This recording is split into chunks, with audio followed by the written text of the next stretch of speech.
Bienvenue à toutes et à tous. Lutte contre le virus Ebola. Le Sénégal referme ses frontières avec la Guinée, renseigne Walfadjri quotidien ce matin. En effet, compte tenu de l'évolution de la fièvre hémorragique à virus Ebola qui pose un problème de santé publique de portée mondiale, l'État du Sénégal a de nouveau fermé depuis hier ses frontières terrestres avec la Guinée. Et cette décision, écrit mon confrère Abdoulaye Sidi dans Walfadjri, s'étend aux frontières aériennes et maritimes pour les aéronefs des navires en provenance des zones où l'épidémie sévit. Le Sénégal se barricade à nouveau, titre quotidien qui justifie par la fermeture des frontières terrestres, aériennes et maritimes. Mesure radicale face à l'épidémie de fièvre en Afrique de l'Ouest, juge le populaire, non sans préciser que les frontières terrestres, aériennes et maritimes avec la Guinée, le Libéria et la Sierra Leone sont fermées, même si le Nigeria, quatrième pays de la sous-région affectée, échappe à l'isolement, souligne mes confrères du populaire. L'État retrouve enfin la raison, pense la Tribune. La Teranga refusée aux médecins, balance le journal Le Quotidien. Pour cause, le journal explique que cette mesure s'étend même aux avions de Médecins sans frontières qui doivent transporter du personnel médical dans les zones affectées. Autre aspect de l'actualité, il s'agit du procès Karim Wade. Selon mes confrères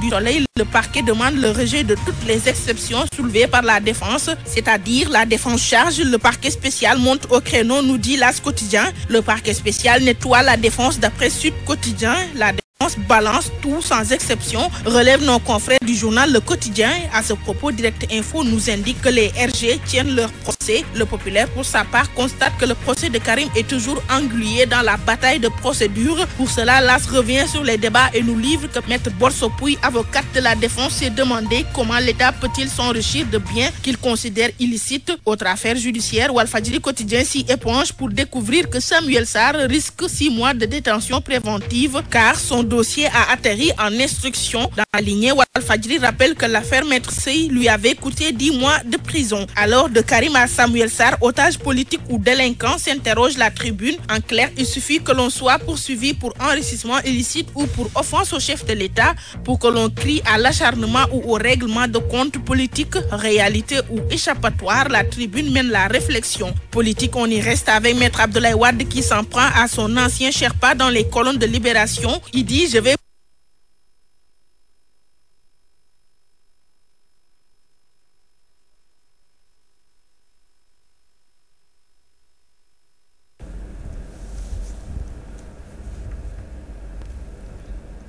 Nous nous excusons pour ces quelques problèmes techniques. La revue de la presse nationale, vous pouvez la suivre juste après cette édition. Voilà, c'est fini pour ce 13h. Heureuse de vous l'avoir présenté.